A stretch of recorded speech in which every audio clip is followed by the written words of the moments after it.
Namaste and good afternoon, everyone. I, Ritika Gupta, Assistant Director at INFRI, Impact and Policy Research Institute, Prabhav Evam Niti Anusandhan Sansthan, Nai Delhi, extend my heartiest welcome to you all to INFRI Policy Talk.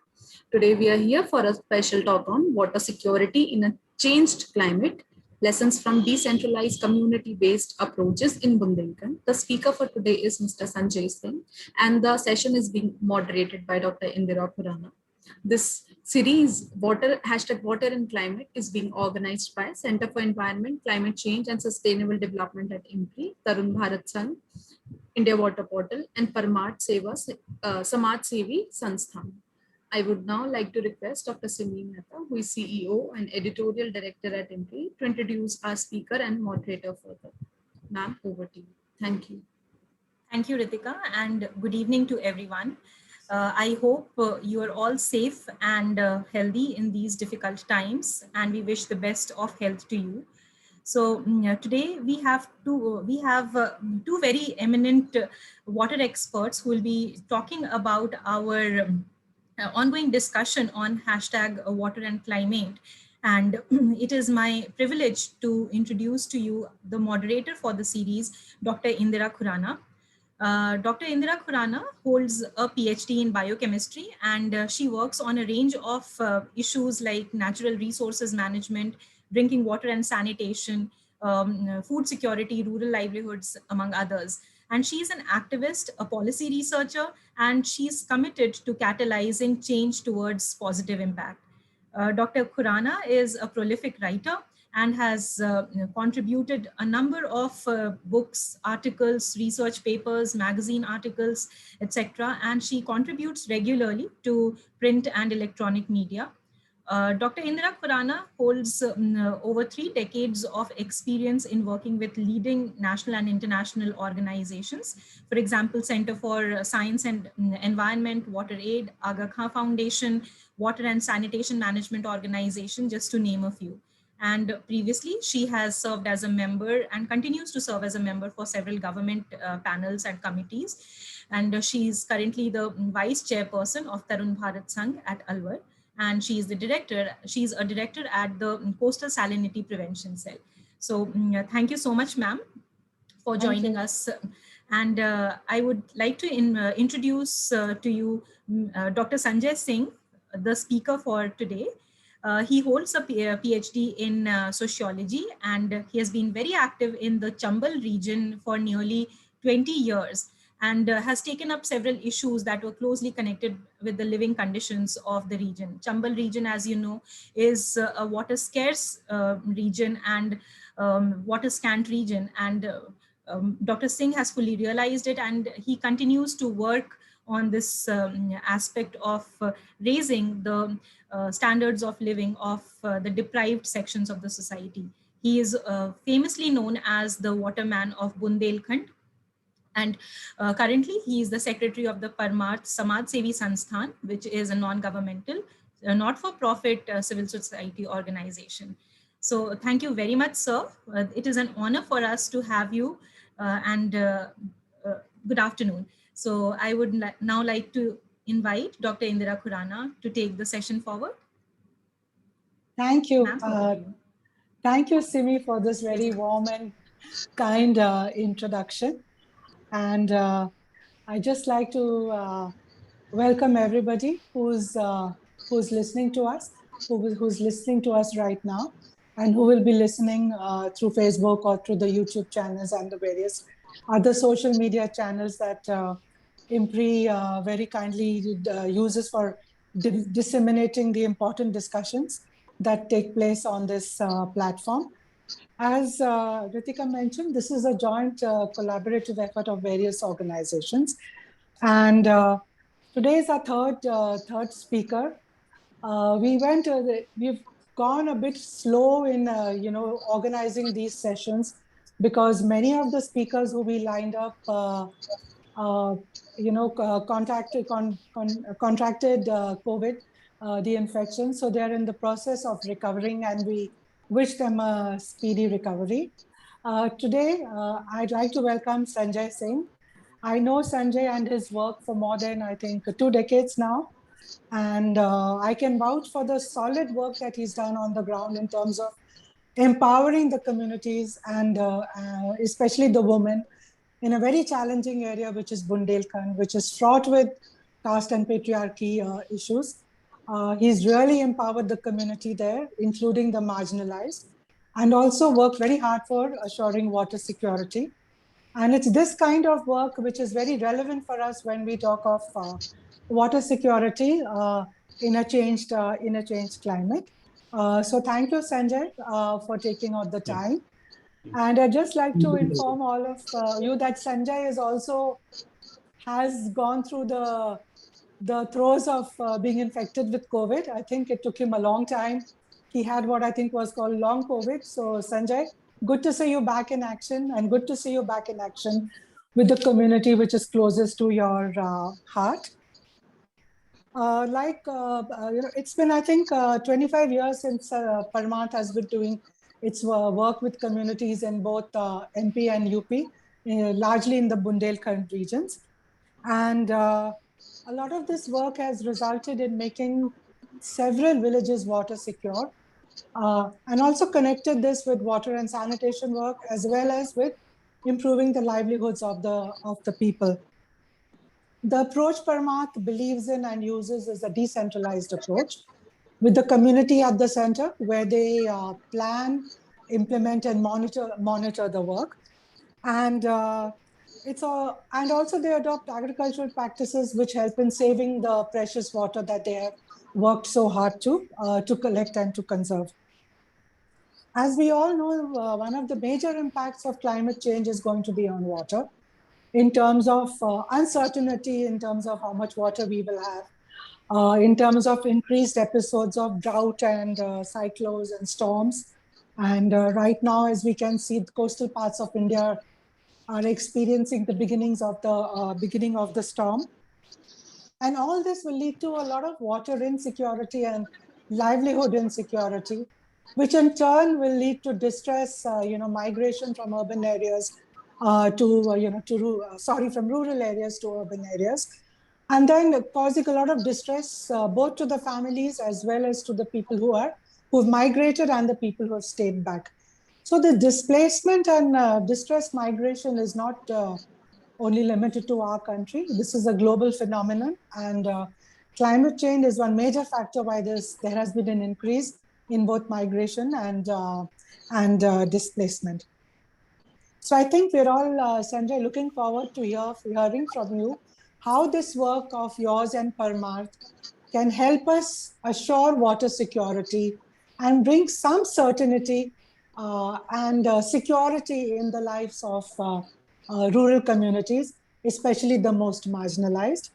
And I'm sure when we hear from you today, there'll be a lot of lessons for the other villages of India to adopt and adapt as they see fit for promoting water security. So thank you again, Sanjay, and it's over to you. Aurum, Hindi, English, we will have the presentation in both. What's important is that communication. Is the communication. Yeah. तो मैं और इंद्र के साथ इस discussion को organise करने के लिए अर्जुन दोनों को बहुत धन्यवाद, और खासतौर से ये एक to speak in Hindi, so my language is, so we will very comfortably I will speak in Hindi, so we will start the discussion in Hindi. So Indira जी और आप सबों को बहुत बहुत धन्यवाद। मैं आज अपनी चर्चा जो कर रहा हूँ वो करने वाला हूँ जलवायु परिवर्तन का क्या हम देख रहे हैं और जलवायु परिवर्तन के प्रभाव के कारण किस तरह की परिस्थिति निर्मित हुई है। मैं एक संदर्भ आप पर कोट करना चाहूंगा कि कोई भी एक तरह से जलवायु परिवर्तन के बहुत सारे चीजों का परिणाम है जो आज के डेट में हम यहाँ पे देख रहे हैं, सह रहे हैं, और जिस तरह से ये जो फंगस टाइप की जो बीमारी है जो आजकल पूरे देश में आकार चा हुआ है, तो ये जो पूरी एक फफूंदी जो जिसको जितनी भी चीजें कहीं, तो अब हमें लगता है कि भारत जैसे देश में और सबसे ज्यादा जो है वो हमारा है हम कैसे इस तरह की परिस्थिति निर्मित कर सकें कि छोटे छोटे प्रयासों से जलवायु परिवर्तन के से हम क्लाइमेट एडॉप्शन से चीजों को ठीक कर सकें और हम परिस्थिति करके आगे बढ़ सकें। इसके ऊपर पिछले 25 सालों में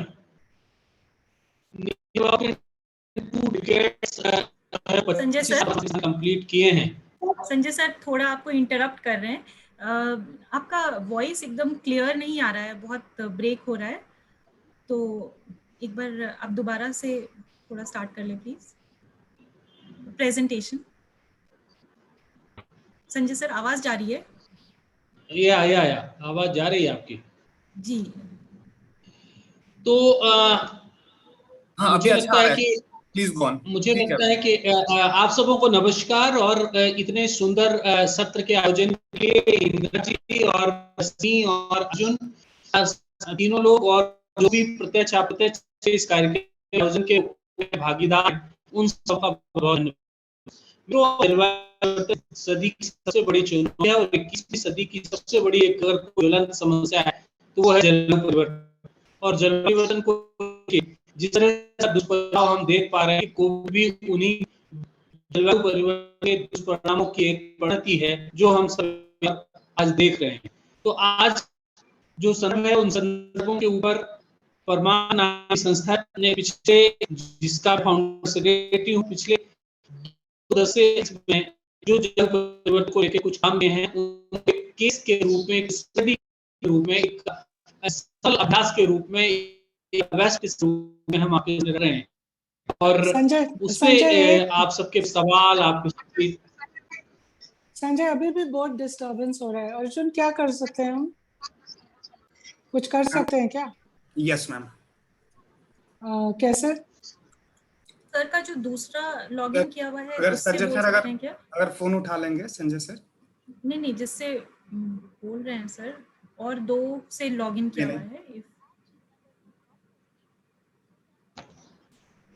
संजय सर मैं फोन कर रहा हूँ। सत्यम देखो क्या प्रॉब्लम हो। हाँ जी अर्जुन जी। सर यहाँ पे ना आप म्यूट कर लीजिए जूम में सर और अब दूसरे वाले डिवाइस से भी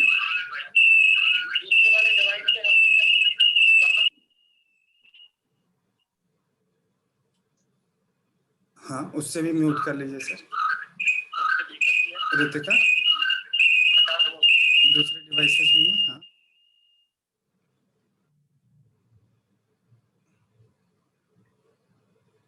यस सर आप बाकी सिस्टम्स को आपको बंद करना पड़ेगा।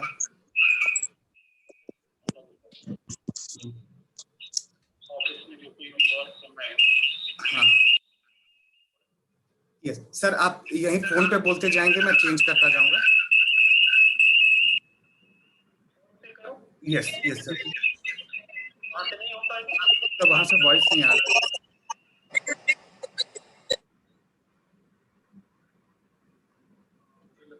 अब ठीक है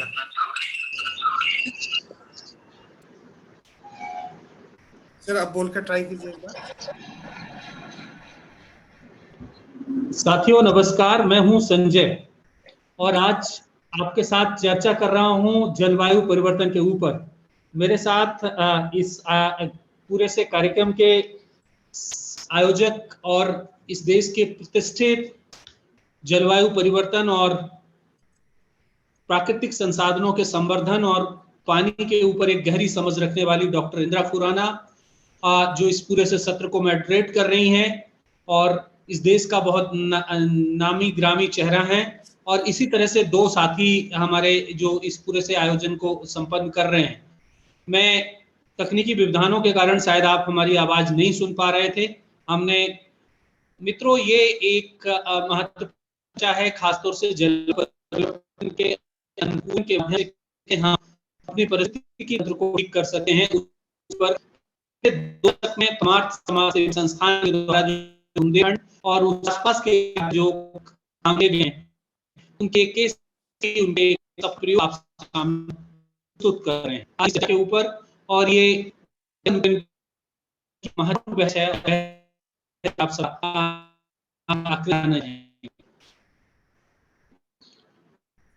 पिछले 25 सालों में परमार्थ क्या आया उसकी एक झलक हम यहाँ पर आपको लाने। नेक्स्ट,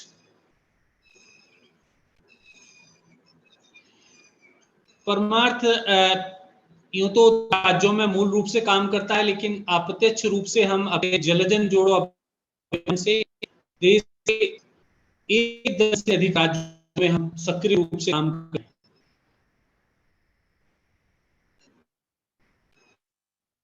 और हमारे हिस्सा है समाज के निर्धनतम, कमजोर, अभावग्रस्त वर्ग को कैसे संगठित किया जाए और उनको संगठित करके क्षमता वृद्धि काम निरंतर तौर से करें। और हमारी कोशिश है कि खास तौर से उनको उनकी क्षमता वृद्धि के साथ उनको अपॉर्चुनिटी मिल सके और वो खास तौर से इंटाइटलमेंट की तरफ आगे बढ़ सके। नेक्स्ट, ये एक महत्वपूर्ण बात है हमारे संस्थान की तरफ से। हमारा एक जो मॉडल है परमार्थ का, जो एक मॉडल है खासतौर से स्ट्रेंथनिंग का, वो एक तरह से हम जो मल्टी डायमेंशंस अप्रोच की बात करते हैं, हम एक तरफ दूसरी तरफ डाइवर्सिफाइड एक्सपीरियंस की बात करते हैं, ऑर्गेनाइजिंग इन टेक्निकल कैपेसिटीज की बात करते हैं और स्ट्रॉन्ग कम्युनिटी कैडर्स कनेक्ट की बात कर रहे हैं। कम्युनिटी के बिना कनेक्ट किए हुए किसी भी तरह के परिवर्तन की हम कल्पना नहीं कर सकते हैं। मल्टी स्टेक होल्डर अप्रोच की बात कर रहे हैं, जिसमें हम सरकार, समाज और खास तौर से CSR जो कॉर्पोरेटिव रिस्पॉन्सिबिलिटीज और प्राइवेट पार्टनर्स हैं, उन सारे पार्टनर्स को एक साथ एक मंच पर, एक फोरम पर लाकर उन्हें एक आगे बढ़ने की कोशिश कर रहे हैं। और ये हमने पिछले 25 सालों में 40 से ज्यादा इंटरनेशनल, नेशनल डोनर्स और के साथ अलग अलग तरह से काम करके एक मॉडल स्थापित किए हैं। नेक्स्ट, ये हमारे एक सक्सेसफुल मॉडल हैं। एक खास तौर से हम जो बात करते हैं वाटर यूज इफिशिएंसीज की बात करते हैं, इसमें हम वाटर बस्टिंग है, वाटर सिक्योरिटी प्लान है और इसी तरह से नेचुरल रिसोर्स मैनेजमेंट है जिसमें सॉइल वाटर कंजर्वेशन है। इसी तरह से संगठनों में अगर हम बात करें तो पानी पंचायत, पोषण सहेली और जल सहेली, फूड एंड न्यूट्रिशन सिक्योरिटी और क्लाइमेट स्मार्ट एग्रीकल्चर प्रैक्टिसेस के ऊपर ये एक 4 हमारे मॉडल हैं, जिन मॉडल्स के आधार पर परमार्थ खासतौर से हम इन मॉडल्स को हम यहाँ पे प्रस्तुत करते हैं, रखते हैं और इन मॉडल्स के आधार पे हम इन चीजों को आगे बढ़ाते हैं। तो मुझे लगता है कि हम जो काम कर रहे हैं उन कामों में इन्हीं मॉडलों को हमने सफल बनाने में एक महत्वपूर्ण सफलता अर्जित की। नेक्स्ट, अब तक के कामों के जलवायु परिवर्तन के, जलवायु अनुकूलन के जो काम रहे हैं उनमें क्या प्रभाव रहे हैं, तो हमने ड्रिंकिंग वाटर के सेक्टर में एक सस्टेनेबिलिटी के लिहाज से सफल मॉडल अर्जित किए हैं। खासतौर से हमने जो बात करी है वो NRM के, नेचुरल रिसोर्स मैनेजमेंट के बारे में, रेन वाटर हार्वेस्टिंग के मॉडल, बहुत सारे मॉडल जिसमें प्रमोट किए हैं। और जो जल संगठन खासतौर से जो एक कैडर की तरह से जल सहेली और पानी पंचायत और इन पोषण सहेली, इनका एक मजबूत कैडर हमने तैयार किया है। और एक्टिव सोर्सेस ऑफ सस्टेनेबिलिटी की हम बात कर रहे हैं, हमने ये काफी प्रभावशाली ढंग से किया है और खासतौर से लोकल कम्युनिटीज के साथ मिलकर वाटर सेट के इम्प्लीमेंटेशन में बहुत ही सफल मॉडल अर्जित किए हैं। और चंदेला टैंक के रिन्यूअल के ऊपर, खासतौर से उनके रिवाइवल के ऊपर परमार्थ का एक महत्वपूर्ण योगदान रहा है। और वाटर सिक्योरिटी प्लान जो अभी इस समय की, वर्तमान समय की सबसे बड़ी जरूरत है, उसके ऊपर परमार्थ ने बहुत सारे वाटर सिक्योरिटी प्लान ना केवल बनाए हैं बल्कि उनको इम्प्लीमेंटेड भी किया है। नेक्स्ट, हमारे जो पायनियर मॉडल हैं उनको हम आपको बताना चाहते हैं कि क्योंकि हम सब जानते हैं कि जलवायु परिवर्तन का सबसे ज्यादा असर जो है वो वाटर सिक्योरिटी के ऊपर पड़ रहा है। वर्षा निरंतर घट रही है, पानी के दिन घट रहे हैं, पानी का संकट बढ़ रहा है, लोग खेती में सिंचाई के साधन नहीं मिल पा रहे हैं, पीने के पानी की दिक्कत आ रही है। इन तमाम सारी परिस्थितियों के बीच में जो हम देख पा रहे हैं वो ये देख रहे हैं कि हमारा जो मॉडल है वो मॉडल क्या है। तो इसमें हम बात करते हैं पानी पंचायत, ये जो फैसिलिटेटर्स की हम बात करते हैं तो हमारा ये वाटर सिक्योरिटी के ऊपर एक विलेज लेवल जो मैनेजिंग जो प्रोटेक्टिंग वाटर रिसोर्सेस हैं, उन सब के ऊपर हम पानी पंचायत मेंबर के साथ मिलके एक सबको डिमांड और नीड दोनों तरह के बीच की बात हम कर रहे हैं, और खासतौर से गैप को आइडेंटिफाई करने की बात कर रहे हैं, putting together the demand and getting work done. और ये एक तरह से हमने गांव के लेवल पे एक बहुत मजबूत काम किया। जिन गांव में काम ये हुआ है उन गांव में हमें काफी हद तक सफलता अर्जित हुई है। Panchayat has promote women cadre from the each gram panchayat में हमने बनाया है, और जिसको हम खासतौर से हमने इसको फैलाया है, और water right approaches entire region में हमने फैसिलिटेट करने की कोशिश करी है। और बुंदेलखंड के आज 150 से अधिक गांव में हम लोगों ने ये मॉडल्स पे काम किया, जिन मॉडल्स के परिणाम बड़े सार्थक रहे हैं, प्रभावशाली रहे हैं। और ये एक तरह से प्रोवाइडिंग डैम, जिसको कहें ट्रेनिंग प्रोग्राम और तमाम तरह के कैपेसिटी बिल्डिंग करके हमने इन लोगों को तैयार किया है। आज ये लोग अपने गांव का वाटर सिक्योरिटी प्लान बन रहे हैं, मनरेगा में काम के भी कर रहे हैं, एम भी कर रहे हैं, तमाम सारी चीजें हैं जो खासतौर से कर रहे हैं। इन सब चीजों के बीच में जो एक बड़ी बात है, वो बड़ी बात यह है कि ये सारे के सारे लोग दक्ष हो रहे हैं और मेजरमेंट तक भी गए हैं, वाटर सिक्योरिटी प्लान तक भी गए हैं। ये सारी परिस्थितियां हमारे सामने हैं, और इन सब परिस्थितियों को ध्यान में रखते हुए हम लोगों ने गांव के स्तर पर एक सशक्त कैडर तैयार किया है। Next, water user master plan. अभी भारत में क्लाइमेट चेंज को ध्यान में रखते हुए, क्लाइमेट चेंज के एडॉप्शन को ध्यान में रखते हुए अटल भूजल योजना जैसी जो स्कीम्स बनाई गई हैं, उन स्कीम्स में सबसे ज्यादा जो फोकस दिया जा रहा है वो दिया जा रहा है कि वाटर यूजर मास्टर प्लान किस तरह का हो, उसके ऊपर सबसे ज्यादा फोकस करने की बात की जा रही है। तो water user master plan is a planning tools, एक नियोजन का प्रक्रिया है, और खासतौर से जिसमें हम बात कर रहे हैं कि ये एक सिमिलर प्रोसेस है, जो खासतौर से पार्टिसिपेटरी रूरल अप्रेजल, जिसमें पीआरए का हम उपयोग करते हैं, और एक जो हम बात कर रहे हैं कि एक इंस्ट्रूमेंट है, और ये फोकस इन वाटर सोर्सेज की हम बात कर रहे हैं, इंटीग्रेटेड वाटर रिसोर्सेज की बात कर रहे हैं। बूम में जस्ट ए न्यू जो हम बात कर रहे हैं, अट्रैक्टिव एंड थ्योरेटिकल कंसेप्ट जो हम बात करते हैं कि ये थ्योरेटिकल कंसेप्ट नहीं है, बल्कि एक पार्टिसिपेटरी अप्रोच के आधार पर किया गया एक टूल्स है, और ये बहुत ही सक्सेस और बहुत ही पार्टिसिपेटरी है। इसलिए इसके सस्टेनेबल होने के, इसके टिकाऊपन के लिए और इसके निरंतर रहने के लिए बहुत संभावनाएं होती हैं खासतौर से। और ये गोल डेवलपमेंट्स की बात कर रहे हैं, खासतौर से वाटर प्लानिंग की बात कर रहे हैं, मैनेजमेंट और कम्युनिटी लेवल जो है, समुदाय के लेवल पे ये इसके समुदाय इसको सेट कर रहा है इक्विटेबली और फेयरली, जो जिसमें हम समता, समानता, ये सारे मूल्यों के ऊपर बात कर रहे हैं, और ये सस्टेनेबिलिटी के ऊपर हम बात कर रहे हैं, कंसीडरिंग डिफरेंट नीड्स। बहुत सारी आवश्यकताएं हैं जो इसके माध्यम से हम पूरी करने की में सफल हो जाते हैं। ये एक तरह से अगर हम देखें तो खासतौर से एक ये हमारे जो सक्सेसफुल मॉडल हैं, this is are the some successful model परमार्थ।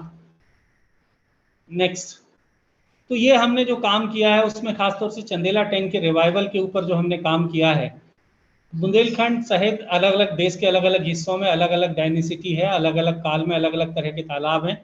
यहाँ पे चंदेल तालाबों के नाम से प्रसिद्ध श्रृंखलाएं हैं जो 9वीं शताब्दी से लेकर 12वीं शताब्दी तक बनाई गई थी। 1000 साल पुरानी संरचनाएं आज अनुरक्षण और तमाम तरह की चीज़ों के अभाव में खासतौर से अपने अस्तित्व को खोती जा रही हैं। हमने ऐसी संरचनाओं को खासतौर से आइडेंटिफाई किया, उनके रिन्यूअल, उनके रिवाइवल के लिए बहुत सारे प्रयास किए, और उनके प्रयासों के परिणाम स्वरूप हमारे सामने जो परिस्थिति उभर के आई है, वह परिस्थिति ये उभर के आई है कि आज हम देख पा रहे हैं कि हमने 100 से अधिक चंदेलकालीन तालाबों के रिवाइवल का काम किया है पिछले 2 दशकों में, और ये तालाब इन गांवों के लिए वरदान साबित हो रहे हैं। और ये आफ्टर और की बात हम कर रहे हैं कि बिफोर और आफ्टर इस तरह के तालाब आप देख सकते हैं, ये दिखाई दे रहे होंगे आपको। इस तरह के हमने बुंदेलखंड, उत्तर प्रदेश, मध्य प्रदेश, दोनों तरह से। ये खासतौर से बोरवेल रिचार्ज का एक मॉडल है। हम सब जान रहे हैं कि धरती का जो पानी है, अंडरग्राउंड वाटर बहुत भूगर्भीय जल का स्तर है निरंतर नीचे चला जा रहा है, और जिस तेजी से नीचे जा रहा है वह आने वाले दिनों के लिए एक खतरे की घंटी हमारे लिए पैदा हो रही है। और ये खतरे की घंटी को देखते हुए हमें जो लग रहा है वो सबसे ज़्यादा महत्वपूर्ण ये है कि जिस तरह से ये खतरे की घंटी हो रही है, उससे आप इस बात को समझ सकते हैं कि हमें सतही पानी के प्रबंधन से भूगर्भीय जल के भंडार को सुरक्षित और सुनिश्चित करना पड़ेगा। इसी को लेके हम लोगों ने ये खासतौर से रिन्यूड एंड रिवाइव्ड ये 20 जिसको हम कह रहे हैं कि 15 इन ड्राई बोरवेल, 50 सूखे कुएं, और इस तरह से हमने इनको इनोवेटिव अप्रोच के माध्यम से इनके कैचमेंट्स के पानी को ले जाके और हार्ड रॉक के इलाके पे और खासतौर से एक्वाफर के लेवल पे विदाउट एनी लॉसेस की बात हम कर रहे हैं। और इसमें खासतौर से हमने टेक्नोलॉजी का भी ध्यान रखा कि गंदा पानी जमीन के अंदर ना जाने पाए, और उसको वाया फिल्टर मीडिया तमाम तरह से ले जाके और इन बोरवेल रिचार्ज और वेल रिचार्ज के काम किए हैं। और जहाँ ये काम हुए हैं उन गाँव में पानी के स्तर में न केवल बढ़ोतरी हुई है बल्कि सिंचाई के रकबे में भी बढ़ोतरी हुई है, और लोगों के पीने के पानी के जो संकट था उसमें भी कमी देखने को मिली है। ये एक तरह से देश में अभी हाल के दिनों में जहां जल संकट ग्रस्त इलाके हैं वहां पे ये फार्म पॉन्ड एक मॉडल है। और फार्म पॉन्ड में हम बात कर रहे हैं कि फार्म पॉन्ड ये खेत तालाब कहते हैं जिनको ये निजी भूमि पे बनाए जाते हैं। ये खासतौर से वेरियस पर्पज है इनके, एक तरह से जल संचयन भी है, इरिगेशंस भी है और डोमेस्टिक यूज भी है। तो वाटर कंजर्वेशन से इन जो हम एवरेज जो कह रहे हैं कि ये 4000 क्यूसिक मीटर के आसपास की बात हम कर रहे हैं। तो हमने ये एक तरह से जो हमारे पर्पजेस को हम बात कर रहे हैं कि एग्रीकल्चर पर्पज को भी कर रहे हैं, रबी के दिनों में सिंचाई की भी बात कर रहे हैं, ग्राउंड वाटर रिचार्जिंग की भी बात कर रहे हैं, और इनकी कॉस्ट ये हमने पथरीले के इलाके में किए हैं। तो कहीं कहीं पे वैसे तो 60,000 से लेकर 2.5 लाख तक की इनकी कॉस्ट है, अलग अलग कॉस्ट में, लेकिन ये काफ़ी सक्सेस मॉडल है हम जिस इलाके में काम करते हैं। और इस इलाके में इसमें जो क्लाइमेट चेंज का इसके साथ बड़ा गहरा रिश्ता है। जहाँ ऐसा हो जाता है वहाँ पे सॉइल में खास तौर से ये मॉइस्चर बढ़ता है, प्लांटेशंस अगल बगल के जो प्लांट्स हैं उनमें ग्रीनरी बढ़ती है, फॉरेस्ट कवरेज भी बढ़ता है, और इसके साथ साथ इनके इन तालाबों के बीच में जो है वो फिशिंग, और फिशिंग के साथ साथ जो जलीय तमाम तरह के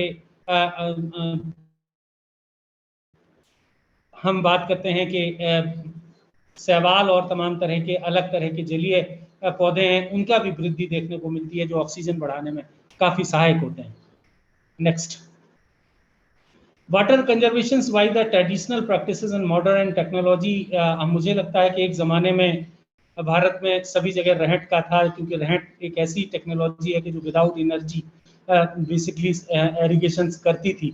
लेकिन धीरे धीरे जैसे जैसे देश में जल संकट बढ़ता जा रहा है और वैसे वैसे लगभग ये समाप्ति की तरफ है, और ये मॉडल को हम लोगों ने रिवाइव करने की कोशिश की है।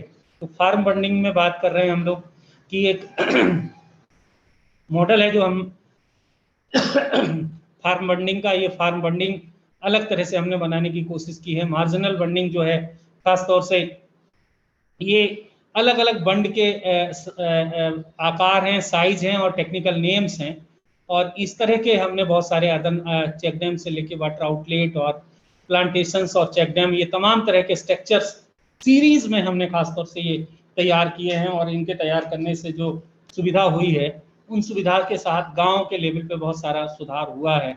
और तो ये जो हम देख पा रहे हैं वो बहुत प्रभावशाली एक्टिविटीज हैं। नेक्स्ट, तो ये water conservation in agriculture, this is the important parts of the related to in climate change. So basically the climate change is the major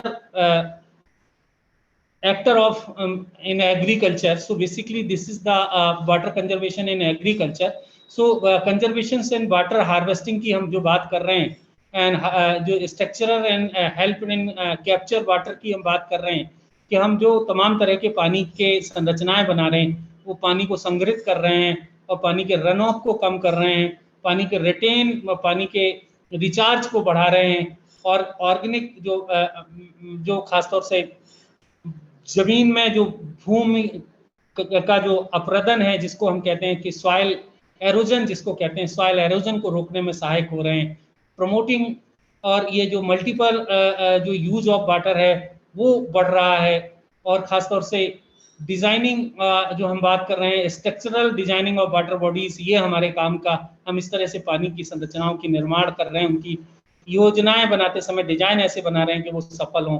usage of less water intensive crop, कम पानी की फसलें कैसे पैदा हो सकती हैं। Uses of micro irrigation system, ये वर्तमान समय की सबसे बड़ी जरूरत है कि हमें वाटर यूज एफिशिएंसी बढ़ानी ही पड़ेगी, जिसके लिए ड्रिप इरिगेशन, स्प्रिंकलर और ये मटका फिल्टर जिसको हम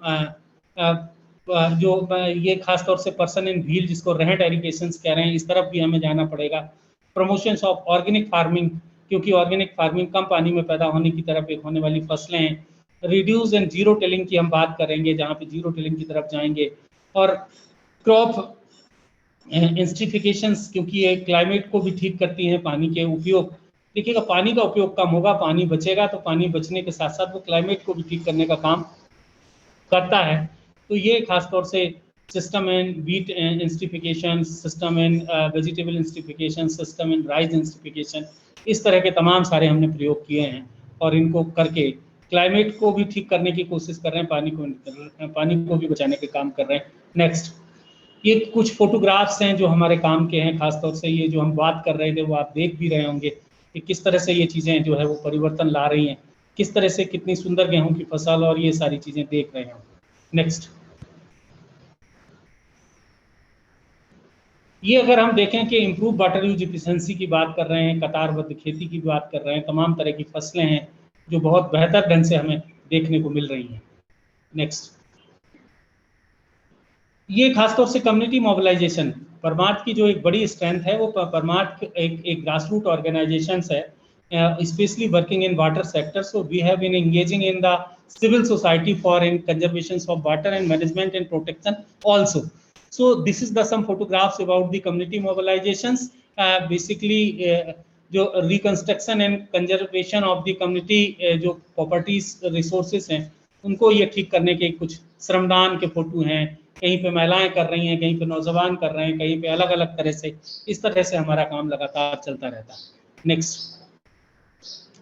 ये कुछ तालाबों को हमने ठीक करने की कोशिश की है, ये इसी साल का 2020 का एक मॉडल है जिसको 2021 में प्रधानमंत्री ने अपनी मन की बात में रखा था।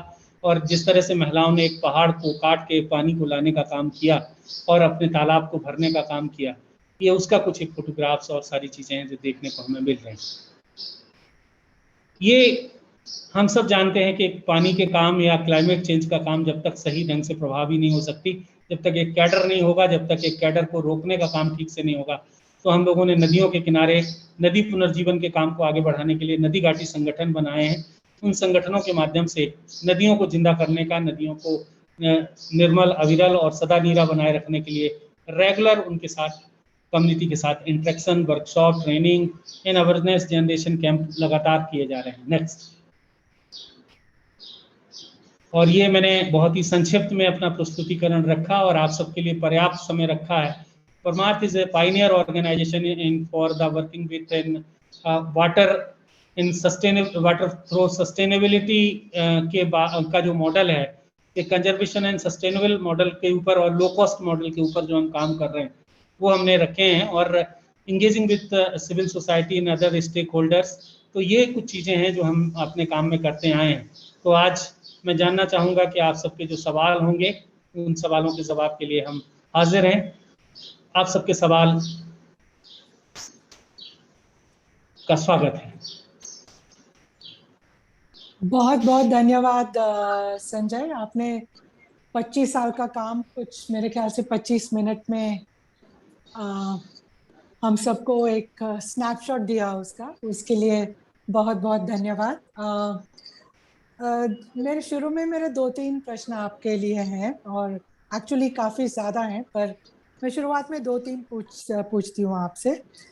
एक तो ये जो मुझे समझ में आया कि आप एक तरफ तो वाटर कंजर्वेशन पे काम कर रहे हैं, जैसे rain water harvesting, conservation structures को रिवाइव कर रहे हैं, नए स्ट्रक्चर्स बना रहे हैं, और दूसरी तरफ आप एग्रीकल्चरल प्रैक्टिसेस ऐसे प्रमोट कर रहे हैं कि ताकि जो भी पानी हो वहाँ पे वो मिनिमम यूज एग्रीकल्चर के लिए यूज हो, क्योंकि हम जानते हैं कि बहुत सबसे ज्यादा परसेंटेज जो पानी का यूज होता है वो खेती के लिए होता है। तो अब दोनों तरफ से इस पे काम कर रहे हैं। आपका ये जो जल सहेली का मॉडल है, उसके बारे में जरा आप थोड़ा सा और हमें बताएं, क्योंकि जैसे मैंने पहले भी कहा कि बुंदेलखंड जैसे इतनी चैलेंजिंग इलाका में जहाँ पे कंसेक्यूटिव सूखा पड़ता है, जहाँ पे कास्ट बहुत होता है, वहाँ पे पेट्रियार्की बहुत है, घूंघट सिस्टम बहुत है। मैंने खुद देखा था कि 45 डिग्री टेम्परेचर में महिलाएं चप्पल अपने सिर पे रख के धूप में चल रही थी जब वो आदमियों के सामने गांव में जा रही थी। तो ऐसे कंडीशंस में आपने कैसे इन वुमेन को मोबिलाइज किया, कैसे उनकी क्षमता बढ़ाई, और कैसे महिलाएं आगे निकल के उन्होंने ये काम को अपनी जिम्मेदारी समझा? एक तो मेरा ये सवाल है। और दूसरा जो आपने कहा कि महिलाओं ने एक पहाड़ी खोदी लास्ट ईयर, उसके बारे में थोड़ा सा और डिटेल हमें बताएं, बिकॉज मतलब ये तो ऑलमोस्ट इम्पॉसिबल टास्क। धन्यवाद इंदिरा जी। मैं आपको बताना चाहूँगा कि परमार्थ एक ऐसा ऑर्गेनाइजेशन है खासतौर से जो महिलाओं के पानी की प्रथम हकदारी की वकालत करता है। Water and gender and water खासतौर से जो एक जार्गन है, ये जैसे चित्रात्मक सत्ता प्रधान और खासतौर से जल संकट ग्रस्त इलाका, और वहाँ पर जहाँ पे रूढ़वादिता, पर्दा प्रथा, तमाम सारी चीजें हैं, ऐसे एक संकटग्रस्त इलाके में महिलाओं को संगठित करने का काम किया, उनकी क्षमता निर्माण का काम किया, और गांव-गांव में जल सहेली का एक कैडर तैयार किया। ये जो जल सहेली का कैडर है, ये जल सहेली के कैडर में हमने पिछले 2012 से लेके और अब तक लगभग 1000 के आसपास हमने जल सहेलियों का एक सशक्त कैडर तैयार किया है। जल सहेली गांव में 1 से लेके 4 तक होती हैं, किसी गांव में 1 है, किसी में 2 है, किसी में 4 है। ये वो महिलाएं हैं कि जो पानी के प्रति समर्पित हैं, पानी के मुद्दे के प्रति समझ रखती हैं, जो अपने गांव की पानी की समस्या के समाधान के लिए न केवल स्वयं प्रयास करती हैं बल्कि समुदाय को भी प्रयास करने के लिए उत्प्रेरित करती हैं, सरकार के साथ संवाद करती हैं और विभिन्न फोरमों पर अपनी बात रखती हैं। और एक तरफ गांव में जो पानी के संसाधन हैं उनका बेहतर उपयोग कैसे हो सके, हैंडपंप रिपेयरिंग से लेके और तमाम तरह के मॉडल्स जो है वो ये खुद चलाने का काम करती हैं और अपने छोटे छोटे प्रयासों से अपने गांव को पानीदार बनाने का काम कर रही हैं। किसी ने तालाब ठीक किए हैं, किसी ने कुएं ठीक किए हैं, किसी ने अपने गांव की बावड़ी को ठीक किया, किसी ने अपने गांव की नदियों को ठीक करने का काम किया, किसी ने अपने गांव में सामुदायिक पोषण वाटिका लगाई है। एक इस तरह के इन लोगों के द्वारा किए गए काम हैं। जहाँ तक आप हमसे जानना चाह रहे थे, ये पिछले वर्ष एक छतरपुर का गांव अगरौठा है, जहाँ की एक कहानी है। ये गांव में पिछले 10 साल पहले बुंदेलखंड पैकेज के तहत एक बड़े रिजर्वायर का सरकार ने निर्माण किया था, और रिजर्वायर का जो निर्माण किया था, उस रिजर्वायर के निर्माण के साथ ही जो परिस्थिति हैं, वो परिस्थिति ये है कि रिजर्वायर के निर्माण के साथ जो दिख रहा है वो ये था कि उसमें पानी आने के जो खासतौर से रास्ते थे, जो पानी के चैनल थे, वो बहुत कम थे। पर्याप्त वर्षा के बाद भी वो तालाब नहीं भरता था, और गांव के लोगों को वही एक तालाब एक बड़ा स्रोत था जिससे एक नहर भी निकली है। वो न केवल उस गांव में बल्कि कई गांव में सिंचाई का काम करती थी। बुंदेलखंड में पिछले वर्षों में वर्षा के दिन घटे हैं, सूखे की लगातार आवृत्ति रहती है, ड्राउट लाइक सिचुएशन रहती है। तो ये ड्राउट लाइक सिचुएशंस के बीच में गांव के लोगों के मन में एक बात थी, क्योंकि बरसा तालाब के पीछे से फॉरेस्ट के एक बड़े इलाका का पानी बह के निकल जाता था, उस पानी को तालाब में कैसे लाया जा सके, ऐसी मेहनत करके खासतौर से महिलाओं के मन में था। ये प्रयास संस्था, गांव की महिलाएं, वन विभाग और सबके साथ मिलके वर्षा के पानी को, खासतौर से जंगल के पानी को तालाब में लाने के लिए 107 मीटर और कहीं पे 12 मीटर से लेके 25 मीटर तक ऊंचे पहाड़ को महिलाओं ने, और जहां पर उनको जरूरत लगा मशीनों से काट के और उस पूरे से पानी को उस गांव में लाने का काम किया। इस बार न्यूनतम वर्षा में भी वो तालाब भर गया था और पहली बार इतना भर गया था कि जिसको देख के गांव में एक अपार प्रसन्नता और खुशी की लहर थी। और अब अगर बरसात होगी तो इस साल बरसात में वो लबालब होगा। और महिलाओं ने जहां जिस पहाड़ के ऊपर से ये रास्ते को काटा था वहां पर 500 से अधिक पौधों को लगाकर एक सघन वन क्षेत्र का निर्माण भी किया है, जो वन क्षेत्र और जिस एक एक महिला एक एक पेड़ को बचाने का काम भी कर रही है। तो ये इस काम की अगुवाई वहाँ की जल सहेली बबीता और बबीता के साथ साथ और बहनों ने, जो वहाँ की जल सहेलियां हैं, उन सब ने काम किया, गंगा आदि ने, और काम करके अपने गांव को पानीदार बनाने का काम किया। बहुत बहुत धन्यवाद संजय इसके बारे में बताने के लिए। और मेरा जो नेक्स्ट प्रश्न है वो हमारे जो हमारे साथ जुड़े हैं उनका भी वही प्रश्न है, एक उसके साथ जुड़ा हुआ है। क्या आपके क्षेत्र में हर घर नल संभव है? ये जो जल जीवन मिशन का जो प्रोग्राम है उसके बारे में आपकी क्या राय? निश्चित तौर से जल जीवन मिशन का एक पक्ष तो है कि आजादी के दिनों के बाद प्रत्येक परिवार को टेप वाटर मिलेगा, और टेप वाटर मिलेगा तो लोगों का जब टेप वाटर मिलता है तो महिलाओं को खासतौर से उनका समय बचता है, उनकी डिग्निटी भी आती है और सुविधा भी होती है, और मिलना भी चाहिए एक आज़ाद भारत के जिस तरह का है। लेकिन इसका एक जो दूसरा सवाल है, इस पर बुंदेलखंड में बहुत काम हो रहा है, उत्तर प्रदेश और मध्य प्रदेश दोनों इलाकों में हो रहा है। कई जगह पर ट्रायल चल रहे हैं, कई जगह पे स्कीम्स, हमारे ये छतरपुर के इलाके में तो ट्रायल चल रहे हैं, हो सकता है एक आध महीने 2 महीने में पानी शुरू हो जाए। लेकिन सोर्स सस्टेनेबिलिटी को लेके एक सवाल है। जिस तरह से सरफेस वाटर पर ये योजनाएं बनाई गई हैं, वर्षा के दिन घट रहे हैं, पानी की आपूर्ति कम हो रही है, आने वाले दिनों में कहीं ऐसा ना हो कि पानी ही सोर्स में ना रहे और जो हम ईयर लॉन्ग वाटर सिक्योरिटी की बात कर रहे हैं वो गड़बड़ा जाए। इसलिए इस पे बहुत सघन रूप से हमें सोर्स सस्टेनेबिलिटी के ऊपर ध्यान देना पड़ेगा।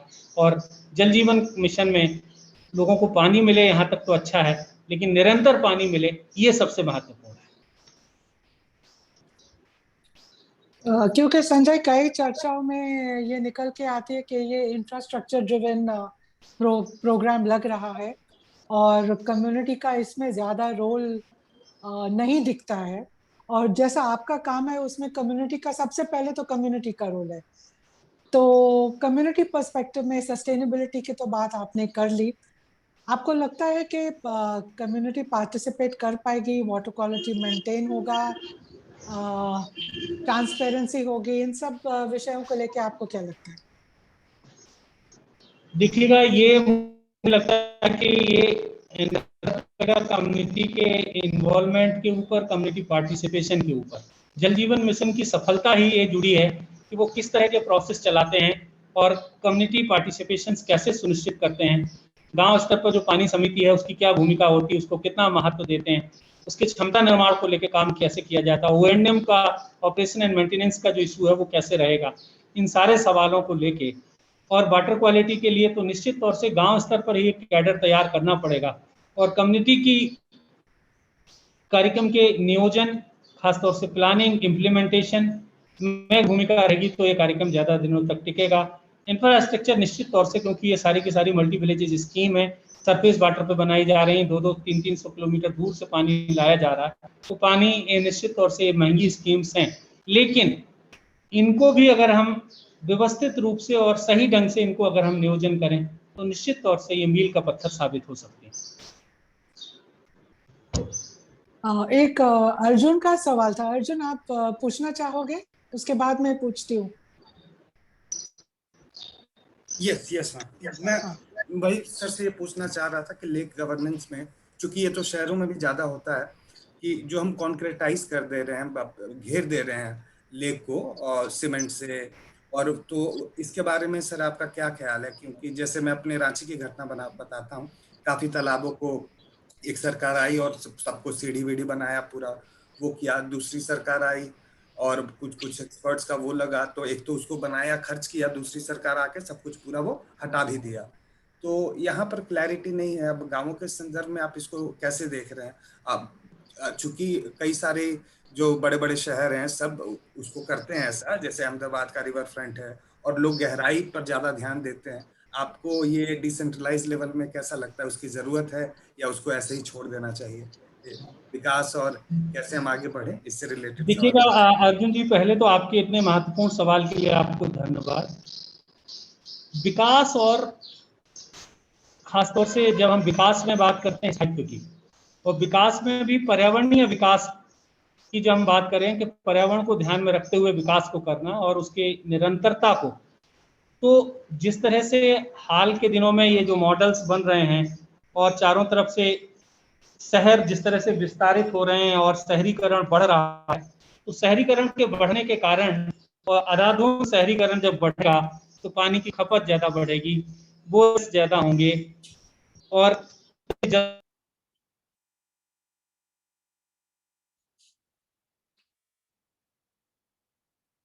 सर आपका नो सर का म्यूट हो गया सिस्टम।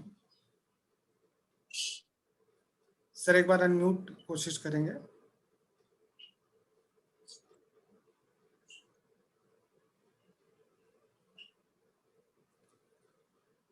संजय जी सुन पा रहे हैं?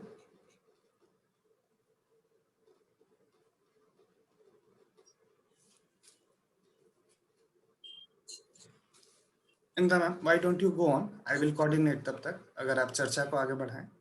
अच्छा, ठीक है। तो एक्चुअली मैं जो परमार्थ का मॉडल जो मेरे को समझ आता है, एक तो looking at decentralized community driven water conservation and approaching this from two ends. One is to conserve and augment the locally available water resources, and the other is to minimize the use of water for domestic and even mostly for agricultural purposes. And they do this through making through making scientific participatory water security plans, so that they can identify what are the different families, what is the water requirement, what are the water resources, how can the water resources be augmented. आ गए क्या संजय? मैं क्षमा चाहूंगा, आप निश्चित तौर से ये हमारे लेवल पे थोड़ा टेक्निकल कुछ फॉल्ट हो गया था। मैं अर्जुन और वापस आता हूं, और अर्जुन जी के सवाल पे जो वो बात कर रहे थे, तो उसके पीछे तालाबों के स्वरूप और इस सब के पीछे जो बढ़ता शहरीकरण है, शहरीकरण का जो सवाल है, आप हमें सुन पा रहे हैं इंदिरा जी? बिल्कुल बिल्कुल। तो ये बढ़ता शहरीकरण है, और जिस तरह से ये विकास और विकास के साथ साथ विकास में स्थायित्व तो ना होना और पर्यावरणीय मान की अनदेखी करना, तो जहां तक ये तालाबों के चारों तरफ सीमेंटेड या जो अर्बनाइजेशन के साथ ये कॉन्क्रीटाइजेशन का एक रिश्ता जो स्थापित किया गया है, ये कॉन्क्रीट करने का, तो इससे निश्चित तौर से रिचार्ज कम हो रहा है, मूल स्वरूप खराब हो रहा है। और जैसे मैं एक उदाहरण के साथ आपको अभी बात करूं कि हम जिस शहर में रहते हैं वहां पर 300 साल पुराना रानी लक्ष्मीबाई के पुरखों के द्वारा बनाया गया एक तालाब, बड़ा लेक था, जिसका नाम था लक्ष्मी तालाब, जिसमें रानी लक्ष्मीबाई खुद नहाने जाती थी। उनके पति गंगाधर राव की जो खासतौर से उनका बगल में ही उनकी अंत्येष्टि हुई थी, तो उनका वहां पर पूरी तरह से उन सबों का बहुत गहरा था उस राज परिवार का उस तरह से, और उनका समाधि स्थल है। और उस तालाब को लेके सरकार ने बहुत सारा पैसा खर्च किया, 54 करोड़ के आसपास, और पता चला कि वो जो तालाब जिस स्वरूप में था उस स्वरूप में भी नहीं रह गया। तो दरअसल क्या है कि इन तालाबों को हम पैसे से ठीक नहीं कर सकते। इनको ठीक करने के लिए हमें समाज को और समाज के साथ साथ पर्यावरणीय ढंग से उसको कैसे ठीक किया जा सकता है, उसके सारे सवालों को लेके, तो शहरों में जिस तरह से तालाब नष्ट हो रहे हैं, उनके पीछे गंदी नालियां आना, गंदे पानी को आने के कारण उसके पानी के स्वरूप को खत्म करना, और एक तरफ रिचार्ज कम होना और वर्षा जल ना आना, बल्कि खासतौर से जो हमारा वेस्ट वाटर है वो आ रहा है। तो इस तरह से तालाबों को ठीक रखने के लिए सरकार को पैसे से नहीं बल्कि लोगों को उससे जुड़ने का काम करना पड़ेगा। अर्जुन, जवाब मिल गया आपको? हेलो? Yes yes ma'am. अच्छा, संजय, एक और मेरे पास मतलब एक और नेक्स्ट सवाल आपके लिए। वो था कि ये अभी आपने अपने परमार्थ के काम से कई गांव को पानीदार बनाया और लाइवलीहुड सिक्योरिटी भी दी, और एक स्लाइड पे देखा कि उसमें न्यूट्रिशन सिक्योरिटी की बात भी आपने करी है। और जैसे कि हम जानते हैं, खासकर पिछले साल जब ये कोरोना की महामारी हुई, तो उसमें one of the approaches that was proposed by the government was कि अपनी इम्यूनिटी को बूस्ट करो। अब तो उस खासकर उसको लेके, प्लस के हमारे इंडिया में और रूरल एरियाज में इतनी माल न्यूट्रिशन है, तो ये जो आप न्यूट्रिशन सिक्योरिटी की बात कर रहे हैं, तो आपने ये कैसा किया, जरा उसके बारे में भी जरा हमें बताएं। बहुत ही अच्छा सवाल है आपका, धन्यवाद इंदिरा जी। मैं जानता हूं कि दरअसल क्या है कि न्यूट्रिशन कुपोषण एक बहुत बड़ी समस्या है, और खासतौर से रूरल इंडिया में, और ये कोविड जैसी समस्याएं आने के कारण और भी अधिक बढ़ रही हैं, क्योंकि गांव में जो फूड हैबिट्स बदल रहे हैं, दूसरा उत्पादन बदल रहे हैं, दाल मोटे अनाज घट रहे हैं और खासतौर से कैश क्रॉप की तरफ लोग बढ़ रहे हैं। दूसरा, इलाके में लगातार जलवायु परिवर्तन के कारण कभी सूखा, कभी आवर्षण और इस तरह की परिस्थितियां रहती हैं, जिसके कारण लोग बहुत बड़े पैमाने पर प्रभावित होते हैं।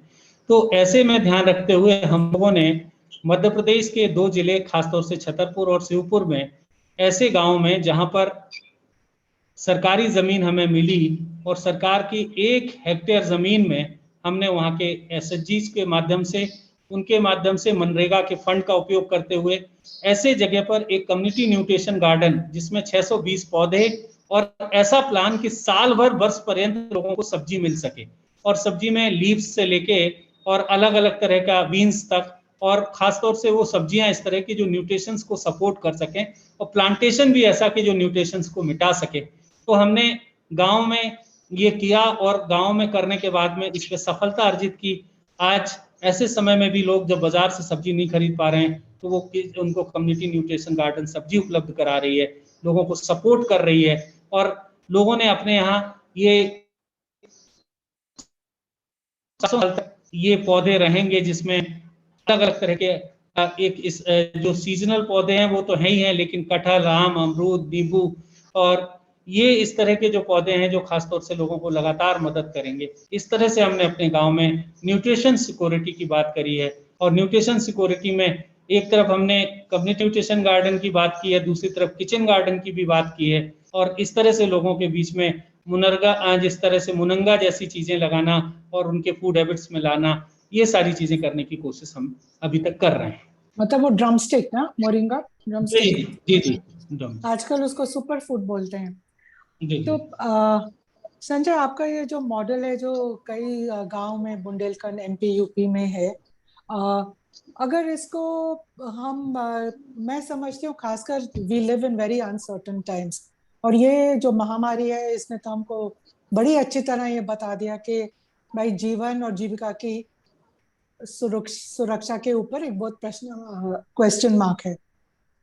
तो ये जो आपका मॉडल है, जो आपने चंडेला टैंक्स की भी बात करी और जो रॉकी एरिया की भी बात करी, तो मतलब आप जो भी वाटर कंजर्वेशन कर रहे हैं वो इकोलॉजी के अप्रोप्रिएट जो है, जो ट्रेडिशनल सिस्टम्स थे उसी को लेके आप वाटर कंजर्वेशन कर रहे हैं। तो अगर ऐसा मॉडल अगर ऐसा मॉडल हमें, क्योंकि इस देश में 6 लाख से ऊपर गांव है, और अगर हमको आत्मनिर्भरता सही में चाहिए, तो वो हमारे गांव से शुरू होनी चाहिए और डिसेंट्रलाइज्ड होनी चाहिए, यूजिंग लोकल रिसोर्सेज होना चाहिए। तो अगर अगर मैं पॉलिसी मेकर हूँ और आपसे पूछूं कि इसको 2-3 मुझे पॉइंट्स बताएं कि इसको मैं हम कैसे बाकी गांवों के लिए रेकमेंड कर सकते हैं। मैं स्केलिंग अप नहीं बोलूंगी, क्योंकि स्केलिंग अप में फिर बहुत सारे और भी प्रश्न आते हैं, पर अगर दूसरे इकोलॉजीज, दूसरे स्टेट्स, दूसरे कम्युनिटीज के साथ अगर हम चाहते हैं कि ये सब आत्मनिर्भर बने, बेसिकली क्लाइमेट सिक्योरिटी एक तरह से उनको मिले, तो आपके 3-4 मोटे मोटे क्या सुझाव होंगे? देखिए, पहले तो ये बताएं कि ये मॉडल कुछ जगह तो रिप्लिकेट हुआ है। इस मॉडल को मध्य प्रदेश सरकार ने अपने प्रत्येक गांव में एक गार्डन बनाने का प्रयोग किया है। उसमें मनरेगा, SRLM इन सबको जोड़ने का काम किया।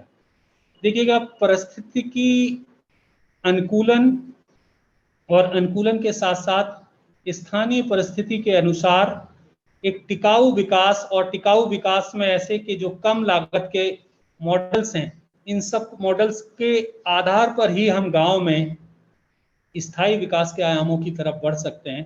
तो हम परमार्थ एक तरफ पानी के संग्रहण का काम करता है, दूसरी तरफ उसके उचित बंटवारे, जिसको हम वाटर बजट के साथ वाटर ऑडिटिंग, और बंटवारे के साथ साथ उसके बेहतर उपयोग, यूज ऑफ, जिसको हम कह सकते हैं एफिशिएंट यूज की हम बात कर रहे हैं, उस तरह से उपयोग करके हमने कम्युनिटी न्यूट्रिशंस की तरफ ले जाने का काम किया है। और इसमें भी खासतौर से जो जितने भी माध्यम हो सकते हैं कि न्यूनतम पानी में कैसे चीजें पैदा हो सकती हैं, उन तरह के प्रयोगों को उपयोग करके हम बढ़ाने का काम कर रहे हैं। भारत को, मुझे लगता है कि भारत को एक स्वावलंबी, और कोरोना ने तो और भी स्पष्ट कर दिया कि भारत को एक स्वावलंबी गांव अगर बनाने हैं तो निश्चित तौर से हमें इस तरह से कम्युनिटी न्यूट्रिशन गार्डन, परंपरागत जल संरक्षण, और परंपरागत जल संरक्षण के साथ साथ खेती में भी जो स्थायी खेती के आयाम हैं, और जिसको हम ऑर्गेनिक खेती की तरफ कहेंगे, और एक समग्रता के साथ मॉडल बनाना पड़ेगा।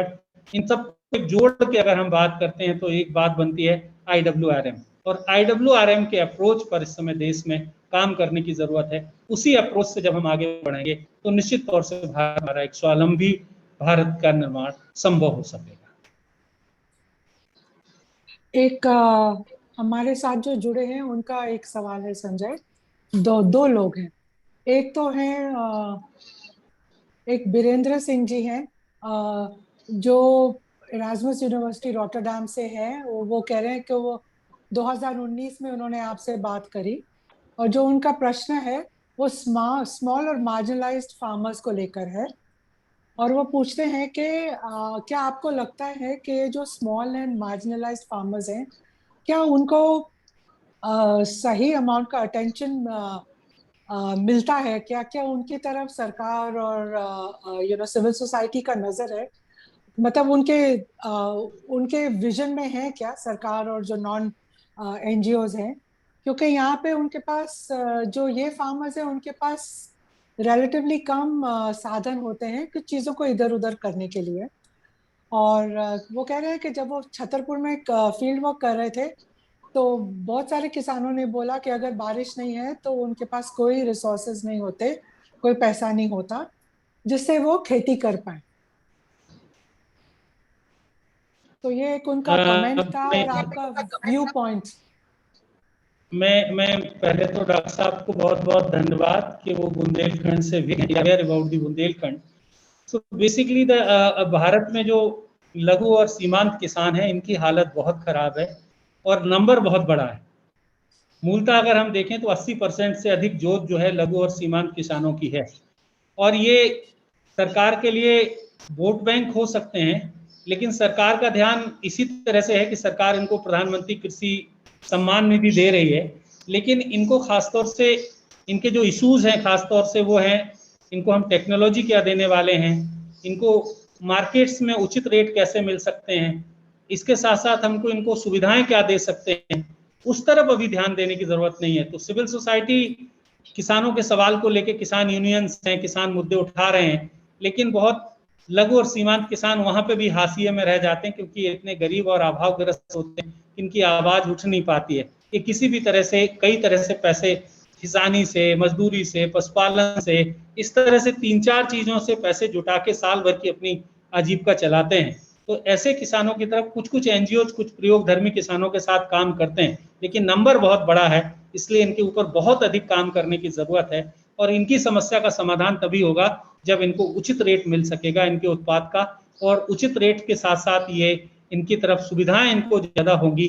खेती में लागत बढ़ रही है और उत्पादन भी उतना ही बना हुआ है और मूल्य नहीं मिल रहा है, तो निश्चित तौर से ये जो कंट्राडिक्शन है, इसके वजह से किसान, छोटा किसान खेती छोड़ के मजदूरी की तरफ बढ़ रहा है और वो मजदूर बन के अपने जीवन को जीना चाहता है, बल्कि वो किसानी जो एक घाटे का सौदा साबित हो रही है उसमें अब नहीं रहना चाहता है।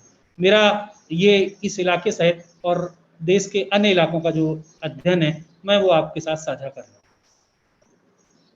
और साथ ही में संजय, जो आपसे सीख के, आपकी बात सुन के साथ ही साथ उनका जो वाटर कंजर्वेशन वहाँ कर सकते हैं, ओवर टाइम अगर इस साल बारिश नहीं आई, अगले साल आई, उसके अगले साल आई, तो धीरे धीरे उनका वाटर रिसोर्सेज जो वहाँ है वो भी बढ़ जाएंगे। और अगर एक साल फिर हुआ कि बारिश नहीं हुई, तो उनको कम से कम मिनिमम वाटर तो मिलेगा। Thank you Sanjay. एक सवाल सिमी जो इम्प्री से हैं, वहाँ की सीईओ है, उनके पास भी एक सवाल है। सिमी, ओवर टू यू, आप पूछिए। जी जी, thank you ma'am. Sanjay sir, बहुत बहुत धन्यवाद। और जी, संजय सर बहुत बहुत धन्यवाद। मेरा सबसे पहले तो मैं बताऊंगी कि आपका जो कार्य है वो निश्चित तौर से बहुत ही सराहनीय है और प्रेरणादायक है, क्योंकि आप जो कमेंट्स है प्रतिभागियों के वो भी आप देख रहे होंगे, वो वह यही बता रहे हैं कि they are really inspired by your work. तो जिसमें जो एक विकेंद्रीकृत अप्रोच है आपका और बॉटम अप अप्रोच है वो सबसे ज़्यादा महत्वपूर्ण है। तो मेरा प्रश्न है, जैसे आप काम करते हैं लोकल कम्युनिटीज़ लेवल पे और बॉटम अप जाते हैं, तो सरकारों से, सरकारी अधिकारियों से जैसे ही आपका इंटरैक्शंस बढ़ता है काम को लेकर, तो क्या आपको उनसे अपेक्षित प्रतिक्रिया मिल पाती है? और इस बात को स्पेशली ध्यान में रखते हुए कि जो ज़्यादातर सामाजिक आर्थिक सरकारी ये सब प्रणाली है वो पुरुष प्रधान है, तो आपको प्रॉपर प्रतिक्रिया मिलती है, नहीं मिलती है, तो आप किस तरीके से नेविगेट करते हैं इन चैलेंजेस को? सर आप। Thank you Simi. पिछले 25 सालों के अनुभव के आधार पर मैं ये कह सकता हूँ कि सरकार के साथ काम करना और सरकार का सहयोग लेना वो भी अपने आप में एक आर्ट्स है, एक कला है। जब आप अपने काम को बहुत ही करने की कोशिश करते हैं खासतौर से, तो उसमें बहुत सारी ग्रास रूट लेवल पे बहुत सारी चुनौतियां हैं। एक एप्रिसिएशन एक बहुत कठिन विषय है, लेकिन हाँ, अपनी ईमानदारी से, पारदर्शिता के साथ और हर स्तर पर आपने हर कसौटी में उसको खरा रखने की कोशिश की है, तो निश्चित तौर से सरकार के तरफ से कई बार अपेक्षित सहयोग मिल जाता है, लेकिन ये वेरी करता है पर्सन टू पर्सन। सरकार में भी कुछ लोग बहुत अच्छे हैं, कुछ लोग इतने तरह के हैं कि वो किसी भी अच्छे काम का सम्मान नहीं करना चाहते हैं। तो ये एक तरह से एक विडंबना है कि समाज में जो काम करने वाले लोग हैं उनका सम्मान इस देश में अभी भी न करना एक तरह का एक फैशन सा बना हुआ है, उनके बारे में टिप्पणी करना, उनके बारे में आलोचनाएं करना। लेकिन मैं इतना कह सकता हूं कि पिछले 25 साल में मैंने जो काम किया उसमें सरकार की तरफ से, सरकारी अधिकारियों की तरफ से मुझे पर्याप्त सहयोग मिला। शायद इसके वजह से हम कुछ अपेक्षित परिणाम ले आ पाए और लोगों की जीवन में परिवर्तन लाने में सफल हो पाए। लेकिन उसके लिए मुझे बहुत सारी कुर्बानियां, चुनौतियां, बहुत सारे संघर्ष जो मैं इस चर्चा में नहीं बताना चाहता हूं। व्यक्तिगत तौर पे मैंने अपने जीवन में बहुत कुछ खोया है और उसको खो के आगे बढ़ा हूं। बहुत सारे हम उन सामाजिक कार्यकर्ताओं में से हैं कि जिन्होंने अपने जीवन में बहुत बड़ा बलिदान देके इस क्षेत्र को पकड़े रखा है और इसमें निरंतर सक्रिय होकर अपने काम को कर रहे हैं। धन्यवाद सर। एक और हमारे पार्टिसिपेंट का क्वेश्चन है। पहले इन्होंने बोला कि आपने जो शेयर किया है वो सच्ची में बहुत इंस्पिरेशनल है। और फिर उनका प्रश्न है कि महिलाओं के जीविकोपार्जन के लिए क्या सहायता मिल रही है आपके क्षेत्र में? जल सहेलियों को न्यूनतम गरिमापूर्ण आय मिल रही है? अगर हाँ तो कितना? इसमें आप जितना जवाब देना चाहे संजय, वो आपके ऊपर है, क्योंकि कितना मिल रहा है। पहले तो मैं मान्यवर को बताना चाहूंगा कि जल सहेली का जो मॉडल है वो पूरी तरह से वॉलंटियर है। इनका कोई ना सैलरी है, ना मानदेय है और ना इनका कोई पर डियम है। All the respected Jal Saheli working as a volunteer, they are the contributing for society, for nation। ये उनके काम का एक हिस्सा है। और हमारे इलाके में हमने एक जो प्रयोग किया है वो ये किया है कि इस तरह से जो संकटग्रस्त महिलाएं हैं, कुछ को कम्युनिटी न्यूट्रिशन गार्डन से जोड़ा है, और दूसरी तरफ से हमने एक प्रयोग स्थापित किया कि इस इलाके में बकरी पालन बहुत सफल एक व्यवसाय है, जिसके आधार पर हम एक लगभग 300 महिलाओं के साथ मिलके और उनको 300 महिला परिवारों के साथ मिलकर एक बकरी पालन का एक सफल एक मॉडल संचालित कर रहे हैं, और जिसको लगातार स्केल अप करने की कोशिश कर रहे हैं। एक और हमारे जो हमारे साथ है उनका ये क्वेश्चन था कि क्या ये जो वुमेन लीडरशिप का रोल है, क्या ये वहाँ के पुरुषों को स्वीकार है क्या? ये एक उनका प्रश्न था, और उनको क्या क्या, मैं उसके ऐड करके पूछना चाहती हूँ कि उनको क्या क्या कठिनाई उनको फेस करनी पड़ी, जरा उसके बारे में बताइए। देखिएगा, मैं जहां तक मानता हूं कि बुंदेलखंड एक पितृत्मक सत्ता प्रधान और एक सामंतवादी इलाका है, और महिलाएं जब इस इलाके में बाहर निकली तो उनको बहुत सारी कठिनाइयों का सामना करना पड़ा। अपनी मीटिंग्स, अपनी ट्रेनिंग्स में जब भी वो बाहर गई तो तमाम तरह के लांछन, तमाम तरह के आरोप, तमाम तरह की उनको इस तरह के शब्दों का सामना करना पड़ा। लेकिन निरंतर लगातार प्रयास के साथ आज कल तक जो पुरुष उनका विरोध करते थे, आज उनके काम की तारीफ करते हैं, उनका सहयोग करते हैं। यही एक हमारे काम का प्रभाव है कि उत्तर प्रदेश के हाल के दिनों में हुए पंचायत चुनाव में हमारी जल सहेलियों ने, जहां लोग बड़े पैमाने पे पैसा खर्च कर रहे थे, वहां पे उन लोगों ने अपने न्यूनतम संसाधनों से और अपने संगठन से और महिलाओं के मुद्दों के आधार पर सफलता अर्जित करने में सफल हो पाई हैं। तो ये बुंदेलखंड जैसे इलाके में वो महिलाओं का ये जो सिलसिला है, ये जो कारवा है, लगातार बढ़ता जा रहा, लोगों को जोड़ने का काम कर रहा है। महिलाएं एक साथ आ रही हैं और वो इस तरह की चुनौतियों का मिलकर सामना कर रही हैं, और समाज में ये बताने की कोशिश कर रही हैं कि ये पानी की जो हकदारी है वो महिलाओं की प्रथम हकदारी होनी चाहिए। इसी सोच को लेकर वो निरंतर आगे बढ़ रही है।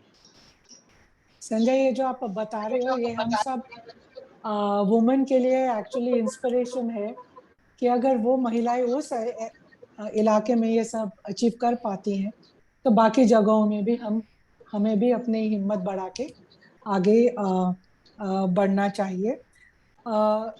एक और सवाल था संजय के, हम जानते हैं कि बुंदेलखंड में काफी पैसा इन्वेस्ट हुआ है, जैसे बिकॉज के यहाँ पे बहुत सारा सूखा पड़ता था, कंसेक्यूटिव ड्राउट, बहुत सारी माइग्रेशन, बहुत सारे कैटल लॉस, ह्यूमन लॉस।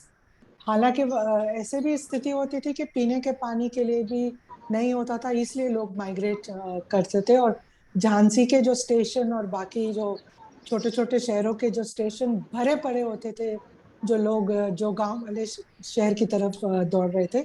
तो बुंदेलखंड पैकेज एक बहुत बड़ा पैकेज आया था इस रीजन के लिए। उसके बारे में थोड़ा सा हमें बताएं, वो क्या अभी भी चल रहा है? उससे कुछ लोगों को फायदा हुआ कि नहीं हुआ? और दूसरा मेरा जो क्वेश्चन है वो ये जो Ken Betwa river linking project के ऊपर अभी जो दोनों स्टेट गवर्नमेंट्स ने MOU साइन किया, तो इन दोनों पे जरा आप अपने विचार शेयर करें। बुंदेलखंड पैकेज के बारे में मैं कहूंगा कि तत्कालीन जो जिसको पहले प्लानिंग कमीशन कहते थे और योजना आयोग, अब जो नीति आयोग हो गया है, योजना आयोग ने यहाँ की परिस्थिति को देखकर तत्कालीन सरकार ने 7,200 करोड़ रुपए एक बार में सैंक्शन किए थे, और उसमें खासतौर से बुंदेलखंड के प्राकृतिक संसाधनों के संवर्धन, सिंचाई सुविधाएं, इंफ्रास्ट्रक्चरल डेवलपमेंट और इस तरह के तमाम सारे काम किए जाने थे। केंद्र में दूसरी सरकार थी, राज्यों में दूसरी सरकारें थी, लिहाजा इन पैसों का उपयोग सही ढंग से नहीं हो पाया। कुछ जगह पे सही हुआ। ये पैकेज अभी भी चल रहा है। कभी कभी छोटे छोटे पैसे केंद्र की तरफ से राज्यों को आ जाते हैं, लेकिन एक इंटीग्रेटेड अप्रोच ना होना, और अप्रोच में खासतौर से बड़े बांध और उस तरह की परियोजनाओं के प्रति ज्यादा जुड़ाव होना, मंडियां बना देना, और छोटे प्रयासों का और सिविल सोसाइटी का, इसका जो सबसे बड़ा गैप रहा कि सिविल सोसाइटी को एंगेज नहीं किया गया। सिविल सोसाइटी का जिसमें इन्वॉल्वमेंट ना होने के कारण पार्टिसिपेशन भी नहीं रहा। पार्टिसिपेशन के साथ साथ जो दूसरी बड़ी बात रही वो ट्रांसपेरेंसी नहीं रही। इसके कारण इन योजनाओं का लाभ जितना मिलना चाहिए था उतना तो नहीं मिल पाया।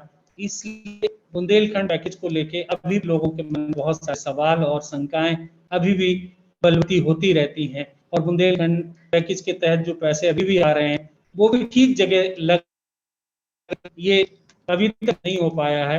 अलग अलग सरकारों की अलग अलग प्राथमिकताएं अलग अलग तरह से करने की कोशिश कर रहे हैं, क्योंकि हम जानते हैं कि इस इलाके में जब तक सतही पानी का प्रबंधन, जो यहाँ की प्राकृतिक जल संरचनाएं हैं, उनको पुनर्जीवित करके नहीं किया जाएगा, उनको ठीक से नहीं सुधारने का काम किया जाएगा, उन मॉडल को ठीक से बचाने या उन्हें पुनर्जीवित करने का काम नहीं किया जाएगा, तब तक ये काम बहुत प्रभावशाली ढंग से नहीं हो पाएगा। तो अभी बुंदेलखंड एक चुनौतीपूर्ण इलाका है, लगातार सूखे की समस्या रहती है, वर्षा के दिन घट रहे हैं और जिसके कारण पलायन बढ़ रहा है। पानी के संकट के कारण ये इलाके में हर साल बड़े पैमाने पर पलायन होते देखा जाता है। इस पलायन को रोकने के लिए, इस इलाके को खुशहाल बनाए रखने के लिए यहाँ पर बहुत अधिक काम की जरूरत है, और बुंदेलखंड पैकेज जैसे एक अलग पैकेज के साथ, जिसमें खास तौर से गांव के स्तर पर जो प्लान्स बने हैं उन प्लानों को समायोजित करते हुए काम करने की आवश्यकता है। जो दूसरा सवाल आपका है खासतौर से कैन बेतवा गठजोड़ को लेके, जो एक कैन बेतवा रिवर लिंक है, अभी इस पे काम शुरू नहीं हुआ है, लेकिन तमाम सारे इन्वायरमेंटल एस्पेक्ट और इन्वायरमेंटल असेसमेंट के आधार पर यह सिद्ध हुआ है कि इस योजना से बहुत अधिक लाभ नहीं होगा, बल्कि पर्यावरणीय ह्रास होगा। योजना का बहुत सारे, खासतौर से पन्ना के लोग बहुत विरोध कर रहे हैं, उनका नेशनल टाइगर, जो पन्ना का जो नेशनल पार्क है वो डूब रहा है। अलग अलग तरह से कुछ इलाकों में फायदा हो रहा है, लेकिन सभी जगह फायदा नहीं हो रहा है। ये योजना बहुत महंगी है और लोग इसकी जगह पे कुछ छोटी छोटी योजना चाहते थे कि जो और अधिक टिकाऊ होगी। इसके बनने के साथ जहां एक तरफ बहुत बड़ी धनराशि खर्च होगी, लेकिन धनराशि के सापेक्ष अगर लाभ हम देखेंगे तो वो उतना नहीं होगा जितना अगर हम छोटी छोटी योजनाएं बना के अधिक लाभ कमा सकते थे।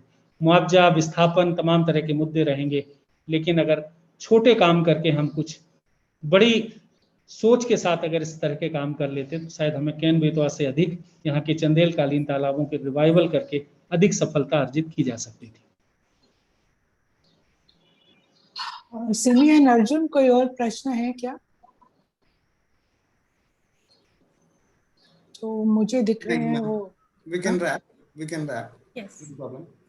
ठीक है संजय, आखिर में आपको अगर जो हमारा आज का टॉपिक है water security in a change climate, last अगर 2-3 पॉइंट आपको कुछ बोलना चाहेंगे आप?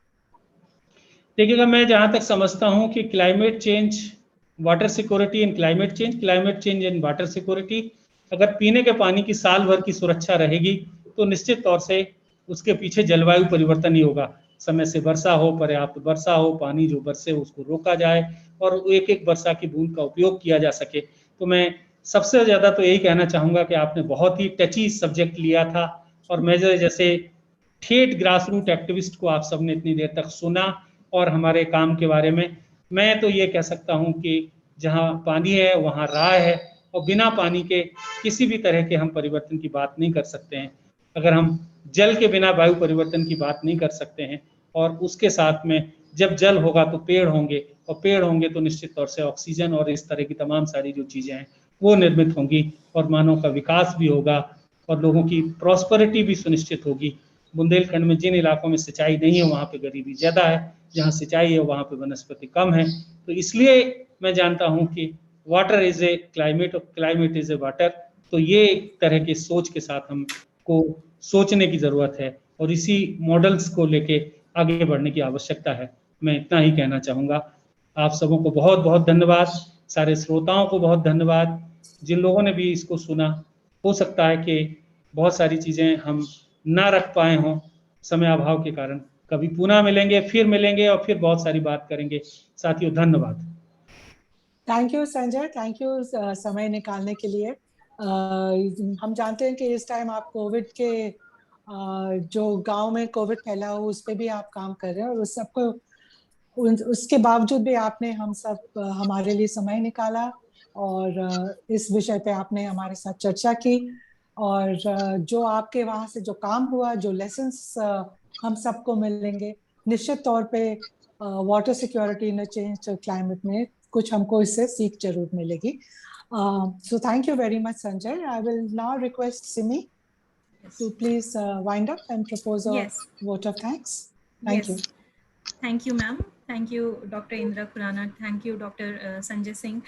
Sir, आपका जो ये वाक्य है कि water is climate and climate is water, इससे आप we totally echo and resonate the same sentiments, and hope that we'll be working on this together, and we would like to contribute as much as possible to your efforts. और जो आपका पुनः मिलने का वादा है सर, आपका स्वागत है, और हम दोबारा और कई बार आगे भी आयोजित करते रहेंगे ये जो discussion hai. And thank you, Dr. Indra Khurana, for leading this discussion series, and also for discussing it with Dr. Sanjay Singh so well, and also for the questions that you have raised, very pertinent points. So hope that we continue on this discussion, because as this year's theme is to value water, let us continue with our commitment to value water. So thank you very much, sir. Thank you, Dr. Sanjay Singh, Dr. Indira Khurana, and I would also like to thank all our participants, and on behalf of Center for Environment, Climate Change and Sustainable Development at IMPRI, Tarun Bharat Sangh, India Water Portal, and Parmarth Samaj Sevi Sansthan. Thank you so much, and it was a pleasure listening to you, sir. Have a good day, and please stay safe. Thank you, IMPRI, for all this hard work that you do before putting the thing together, and even afterwards. Thank you so much. Thank you, sir. Thank you, ma'am. Have a nice evening. Thank you.